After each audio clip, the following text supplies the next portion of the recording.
Hello, I'm Annamarie Schreck. Welcome back to Country's Corner, where we discuss pertinent issues in our society today. We have a great show for you today. I'm here with sociologist Alyssa Lambouses, and she will discuss the issue of ageism and classism that has plagued our nation for our younger teenagers who need to drive. Hi, I'm Alyssa Lambouses, and I study classism and ageism amongst the American youth. Today I'm here to tell y'all about a new study my team and I have started about teenage drivers. The data we've collected led us to the conclusion that the driving age should be lowered to 14.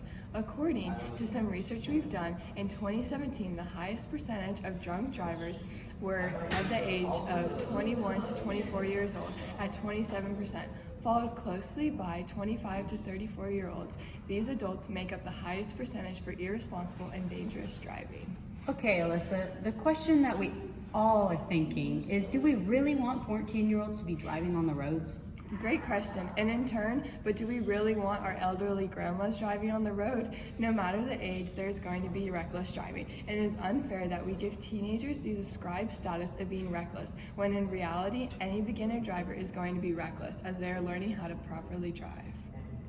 What would this do for 14-year-olds? Well, for 14-year-olds, it is extraordinarily important for children to find their place in a group. Lack of this can lead to loneliness, isolation, and low self-esteem, as backed up by a book we read by the authors of Attachment, Friendship, and Psychosocial Functioning in Early Adolescence. It is very important for children to be involved in activities, and many children's statistics show 60% of children involved in after-school activities, but there's 64% of parents that have double working families, so children don't always have rights to these organizations. We'll be right back after this short break.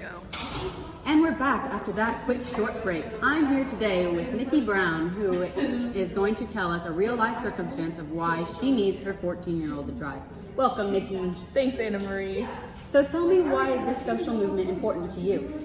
This social movement's important to me because as a single mother, I'm my daughter's only source of transportation until she's 16. And that's 2 more years of her having to miss out on NHS, on babysitting gigs, on school events because I'm not there and I'm working full time. So this movement's important to me because I know my daughter can handle the responsibility of driving.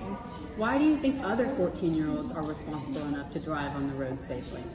Knowing not only my daughter, but the generation that she's a part of and watching them all grow up, first of all, was an amazing opportunity. But second of all, I know that they're all responsible young individuals. They're all entering high school. They're all realizing that they need to step it up for college. They're all doing these amazing things and taking on these big tasks. And first of all, it's grueling as parents that we just have to keep driving them all around when they are perfectly capable of driving themselves. So in conclusion, I think that they are mature and responsible enough to start driving. What do you think the requirements should be for 14-year-olds to be allowed to drive? I think that they should have to go through the same requirements as a 16-year-old, but I just think that the legal age should be lowered so my daughter Sawyer could follow those requirements. She's perfectly capable of handling a driver's ed course, of handling car time with me and learning how to drive. So I think if anybody passes their driving test, they should be allowed to drive.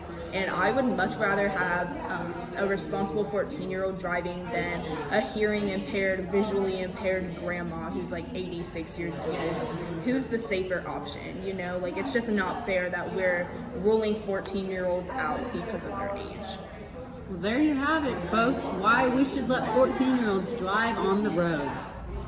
Don't just take my word for it. Here's my daughter Sawyer showing you that she is responsible, mature, hardworking, and on task with not only her driving but several chores around the house. If you wish to help make the change and give young adolescents the ability to drive, then we are gathering at the Murphy Courthouse this Saturday. If we can change Texas, we can change the rest of the nation and the way that our nation's society views these young drivers. Let's change the status quo from deviant to admirable and mature. Well, that wraps up another episode of Country's Corner. Thank y'all for watching my show where I talk about social reform movements and debacles of our society today. Make sure to visit the website where I talk about why teenagers, specifically 14-year-olds, should be able to drive on the road.